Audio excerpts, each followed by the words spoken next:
India ലോക സാമ്പത്തിക ശക്തിയിൽ 5-ൽ നിന്നും 3-ാമതേക്ക് കുതിച്ചുയരും എന്നൊക്കെ പറഞ്ഞ് വീമ്പിളക്കുമ്പോൾ ഇന്ത്യയിലെ മൊത്ത ആഭ്യന്തര ഉൽപാദനവും അതുമായി ബന്ധപ്പെട്ട് ഇന്ത്യയിലെ പണപ്പെരുപ്പം നിയന്ത്രിക്കുന്നതുമായി ബന്ധപ്പെട്ട വിഷയത്തിലും അമ്പെ പരാജയപ്പെടാൻ എന്താണ് കാരണം? സാമ്പത്തിക രംഗത്ത് 2014-ൽ അവർ ഏറ്റവും മികച്ച ഒരു ഓപ്ഷനായി എടുത്തത് അരുൺ ജെയ്റ്റ്ലിയാണ്.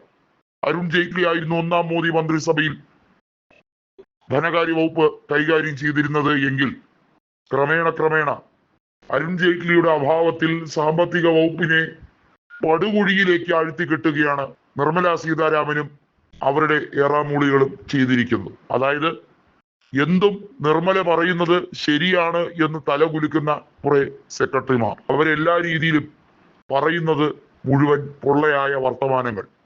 ഇന്ത്യൻ സാമ്പത്തിക രംഗം അപകടകരമാകുന്ന വിധത്തിലാണ് എന്ന് ഇപ്പോൾ റിപ്പോ നിരക്കുമായി ബന്ധപ്പെട്ട കാര്യത്തിൽ മാറ്റങ്ങൾ വരുത്തിക്കൊണ്ട് reserve bank governor Sanjay Malhotra തന്നെ പറഞ്ഞിരിക്കുന്ന കാര്യമാണ്.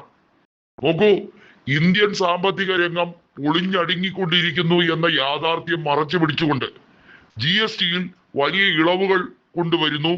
മേക്ക് ഇൻ ഇന്ത്യ പ്രോഡക്റ്റുകൾ അത് കൂടുതൽ കൃത്യമായി കാര്യക്ഷമതയോടെ ഉപയോഗിക്കുന്നു എന്ന് ബോധ്യപ്പെടുത്താൻ വേണ്ടിയാണ് ഇപ്പോൾ ഇന്ത്യൻ ഉൽപ്പന്നങ്ങളുടെ GST സർക്കാർ പൂർണ്ണമായും എടുത്തു കളയാൻ ശ്രമിക്കുന്നത്.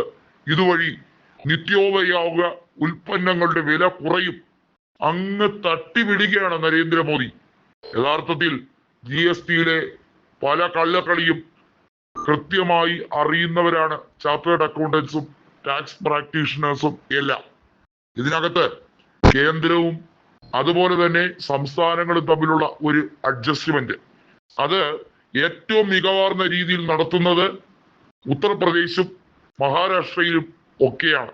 കാരണം GST-യുമായി ബന്ധപ്പെട്ട് കേന്ദ്രം എന്തൊക്കെ അഡ്ജസ്റ്റ്മെന്റ് നടത്തിയെന്ന് പറഞ്ഞാലും അതിന് ആനുപാതികമായി വില വർദ്ധിപ്പിച്ച് അത് ഫൈനൽ സ്കോറിൽ സെറ്റിൽ ചെയ്യാൻ അവർക്കറിയാം. ഇനി നിലവിലെ ഇന്ധന വില, അതായത് പെട്രോൾ ഡീസലിന്റെ വില 1 ഇഞ്ച് പോലും കുറയുന്നില്ല എന്ന് മാത്രമല്ല, അതിന്റെ അടിസ്ഥാനപരമായിട്ടുള്ള മാനദണ്ഡം അന്താരാഷ്ട്ര ക്രൂഡ് ഓയിൽ മാർക്കറ്റിന്റെ രീതിയിലുള്ള ഇൻഫ്ലേഷനും അതുമായി ബന്ധപ്പെട്ട കാര്യങ്ങളുമാണ് എന്നുള്ളത് അറിയാഞ്ഞിട്ടല്ലോ. BJP-യുടെ ഒരു കേന്ദ്രമന്ത്രിയായിരുന്ന കേരളത്തിൽ നിന്ന് പോയ V മുരളീധരൻ പറഞ്ഞ പൊട്ടത്തരം അത് ഇപ്പോഴും കേരളത്തിലെ ആളുകൾ ഓർത്തോർത്ത് ചിരിച്ച് മണ്ണ് കപ്പുകയാണ്. സാമ്പത്തിക രംഗം പൊളിഞ്ഞടുങ്ങിയപ്പോൾ ഡോക്ടർ മൻമോഹൻ സിംഗിനെ ജനങ്ങൾ ഓർക്കുകയാണ്, അദ്ദേഹത്തിനെ സ്മരിക്കുകയാണ്. കാരണം എത്ര മനോഹരമായാണ് ആ 10 കൊല്ലം അദ്ദേഹം ഇന്ത്യൻ സാമ്പത്തിക രംഗത്തെ തന്റെ കൈവെള്ളയിൽ പിടിച്ചു നിർത്താൻ ആവശ്യത്തിന് എല്ലാം നടപ്പിലാക്കിയത്.